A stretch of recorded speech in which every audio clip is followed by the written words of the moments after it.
એ ભાઈ હા આપડી સામે ઓલા પુષ્પા ભાભી હતા ખબર હે? હા એલા ઈ ઓલા રમલાને લઈને ભાગી ગયા. રમલો ઓલો કયો છાપા વાળો છાપા વાળો નહીં, રમલો ચા વાળો. એની યાર રહી ગઈ. હા મેં એને 2 દી પેલા ભાભીને પૂછ્યું તું કે ભાભી મને તમે ગમો, મારી ઘરે રહેવા આવતા રહ્યો ને મારી જારે રહેજો, તમારો ઘરવાળો તો તમને હાચવતો નથી. તે ક્યારે પૂછ્યું તું? 2-3 દી પેલા. હવે 4 દી પેલા મેં જ પૂછ્યું તું. તને ને મને ક્યાંથી ભાઈ હા પાડી દે? રમલો એને ગમતો તો ઓલો ચા વાળો. અરે ભાભી અડધે લગી આવ્યા ને પછી રમલો વચ્ચેથી ચા લઈને નીકળતો તો ખબર નહીં ચા પાછળ ભાભી કેમ વયા ગયા. મને એ નથી સમજાતું. તને ખબર હતી કે હું એને પૂછવાનો હું બરોબર પુષ્પા ભાભીને, તો તે હું કામ એને મારી પેલા પૂછી લીધું? તે મને કીધું તું તને પૂછવાનો હતો એટલે મેં પેલા પૂછી લીધું. પણ હું પેલા પૂછવાનો હતો તો તે હું કામ પૂછ્યું એમ કહું? પણ તે મને કીધું તું કે તું પૂછવાનો છે.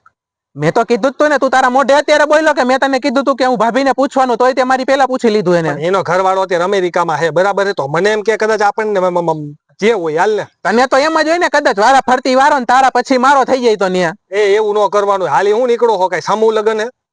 તું વાતું એવી કરસ, તું પૂછું એની પેલા હું પૂછી લઉં કરીને. હવે કઈ રસ્તો નથી, બરાબર? ભાભી ભાગી ગયા, એક કામ કરો બીજી ગોતીએ. બીજી ગોતવાની જરૂર નથી. પુષ્પા ભાભી પેલા હે ને કોક ને ઘર વેચીને ગયા ને એક નવા ભાભી રેવા આવ્યા. મારા ઘર બાજુ આવ, હાલ આપણે જોવા જઈએ. જલ્દી